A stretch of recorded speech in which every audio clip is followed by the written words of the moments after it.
She wasn't a soldier. She wasn't a prophet. She wasn't even a part of the army. But with one tent peg, she changed the course of Israel's history.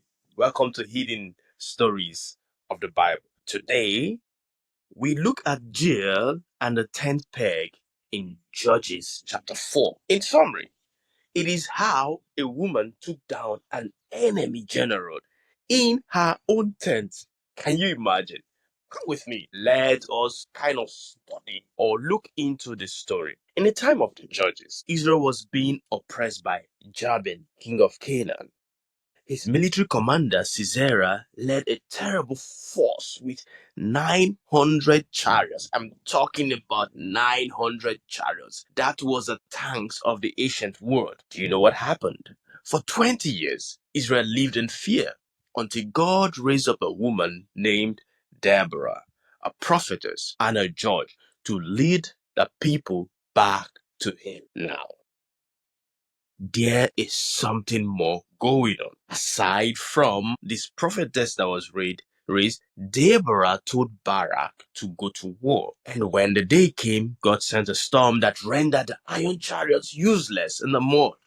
Just like what happened, as the children of Israel were being pursued by the forces of Pharaoh. Now, Sisera's forces were defeated, but Sisera himself escaped on foot. He ran and he kept running through the countryside, panting. Now, here's where the story gets intense. As he ran, he fled into the tent of Jael, the wife of Heber the Canaanite. The Canaanites were at peace with King Jabin. So Sisera thought, well, I'm safe. He thought he was safe. Welcomed him inside the tent. Very friendly. She gave him milk, covered him with a blanket, and promised to hide him. Now, this man just lay down there and fell asleep. Beware of any milk that is given to you by a woman you don't know. Now, do you know what happened?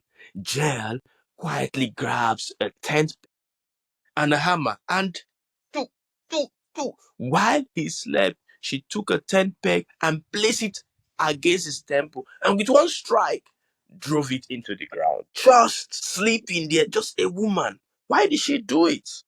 Why do you think she did it? Why would Jael do something so bold, something so incredulous? Scripture doesn't give us her motives directly, but one thing is clear. God used her. God used her to achieve victory for the children of Israel. The Lord will deliver Sisera into your hands. That is what Judges chapter 4 verse 9 says. But into the hands of a woman. Deborah had prophesied it, and Jael, seemingly just a tent-dwelling woman, fulfilled it. This is where the legacy of Jael is. When, in the next chapter, Deborah and Barak would sing a song of victory. And in that song, Jael is praised as the most blessed of women, according to Judges chapter 5 verse 24. Why?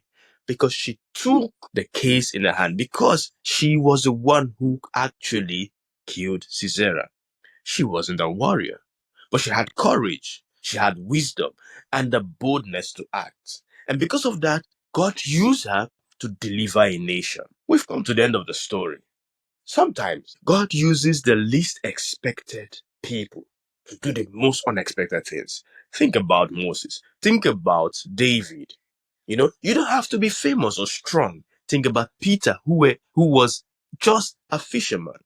You just have to be willing to act, to be obedient, and to be courageous. We have come to the end of Hidden Stories of the Bible. For more stories like this, I would like you to subscribe and tell your friends about this. But also, you can read the full story, and share this with everyone who comes by your way. Thank you, and God bless you. Until next time, it is Pastor Cheeks with Hidden Stories of the Bible. Bye-bye.